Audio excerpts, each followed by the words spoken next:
Strategy क्या होनी चाहिए? आइए जी बिजनेस के मैनेजिंग एडिटर अनिल सिंघवी जी से बात करते हैं।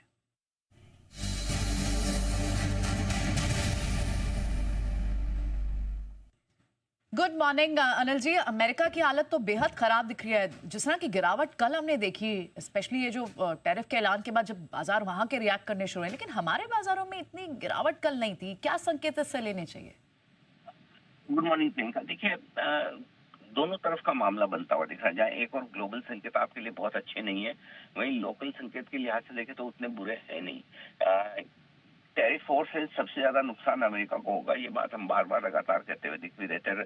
अमेरिका जिस तरह से एक्शन लेने की कोशिश कर रहा है टैरिफ पर, वो उन्हीं को भारी पड़ेगा, उनके बाजारों पर ज्यादा भारी पड़ेगा, इकोनॉमी पर भारी पड़ेगा, और ये अब वहां के बाजार दिखाने की कोशिश कर रहे हैं। शुरुआती दर टैरिफ का ग्लोबल मार्केट्स को ज्यादा था, अब दर अमेरिकी बाजारों को ज्यादा है, और कहीं न कहीं हमारे बाजार और दुनिया भर के दूसरे बाजार भी इस बात को डिफ्रेंशिएट करने की कोशिश कर रहे हैं कि अमेरिका के बाजार अलग रिएक्ट करेंगे, हमारे अलग रिएक्ट करेंगे, और दूसरे बाजारों में भी कमजोरी है लेकिन पैनिक नहीं है। जैसा पैनिक आप अमेरिका में देख रहे हैं, और ऐसा कम ही देखने को मिलता है कि जब दुनिया भर के बाजार ज्यादा बेहतर और अमेरिका अकेला ही गिरता दिखे। इसका मतलब साफ साफ है कि बाजारों का एक्शन सिंपल है। और कल भारतीय बाजारों में जो स्मार्ट रिकवरी निचले स्तरों से आई है, उसके पीछे भी कारण यही था कि असर तो होगा, सब पर होगा, हम पर भी होगा, इसमें कोई डाउट नहीं है, लेकिन हम जिन लेवल्स पे है और बाकी बाजार जिन लेवल से, उसमें बड़ा फर्क है। और शायद यही वजह कि कल हम बड़ी गिरावट से बच गए।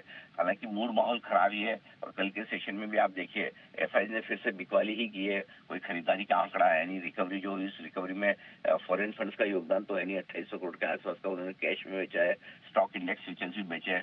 सो ग्लोबल इन्वेस्टर्स और ग्लोबल मार्केट दोनों ही थोड़े से जिटरी है, थोड़े से डरे हुए हैं, लेकिन लोकल इन्वेस्टर्स और लोकल मार्केट थोड़े बेहतर है, थोड़े ठीक है। सो इन दोनों के बीच की कश्मकश है। देखते हैं, आज बड़ा इंटरेस्टिंग रहेगा ट्रेडिंग सेशन। ओके, तो ये तो ग्लोबल बाजारों का हाल तो खराब दिख रहा है। तो ऐसे में फिर अब डोमेस्टिक संकेत क्या हमारे लिए इंपॉर्टेंट रहेंगे? तो इंडेक्स पर स्ट्रैटेजी क्या बनाए लेवल्स के लिहाज से ट्रेडर्स? 100 पॉइंट नीचे खुलने के संकेत गिफ्ट निफ्टी दे रहा है। सिंपल अपनी स्ट्रेटेजी है, जितना ज्यादा गैप से नीचे खुले और जितने अच्छे सपोर्ट लेवल के आसपास आए वहां खरीदें। जितना कम गैप से खुले और अगर रिकवरी पहले आ जाए तो रुकावट के लेवल पर बिकवाली करने का भी मौका आपको मिलेगा। कल की गिरावट से जो हम बच गए वो कॉन्फिडेंस बढ़ाने वाली है, इसमें कोई डाउट ही नहीं है, और पूरी की पूरी रिकवरी आपकी स्क्रीन पर बनती हुई दिखिए। अब 23,150 ही आज के लिए तुरंत सपोर्ट का काम करेगा। ऊपर के लेवल पर 23,350 से 23,500 की रेंज है जो रहेगी आपके लिए रुकावट के तौर पर। अब आइए आप बैंक निफ्टी, 51,050, 51,200 आपके लिए मजबूत सपोर्ट है, आसानी से टूटेगा नहीं।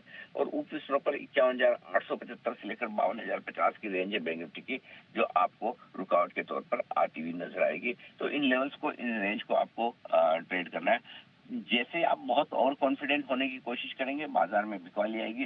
जैसे आपको लगेगा कि बाजार तो गया, अब तो टूटने वाला है, खत्म ही हो गया, बिकवाली जोर से और वहीं से रिकवरी देगा। और ऐसे बाजार को ट्रेड करना आसान नहीं है, इसलिए सिंपल फॉर्मूला ये रखना है कि पहले सपोर्ट लेवल या पहले रुकावट के लेवल पर खरीदने बेचने के बजाय मजबूत वाला सपोर्ट लेवल, मजबूत वाला रुकावट का लेवल देखें और वहां पर आप नया सौदा लें। जी, ऑल राइट, ठीक है। तो यहाँ सपोर्ट और ऊपर के रेंज का, रेजिस्टेंस का ध्यान आपको रखना होगा ट्रेडर्स जो स्ट्रैटेजी बनाना चाहते हैं इंडेक्स पर। शुक्रिया अनिल जी ये स्ट्रैटेजी थैंक यू। बताने के लिए, और ये व्यू इंडियन मार्केट्स पर व्यू इस वक्त रखना क्या है ये बताने के लिए।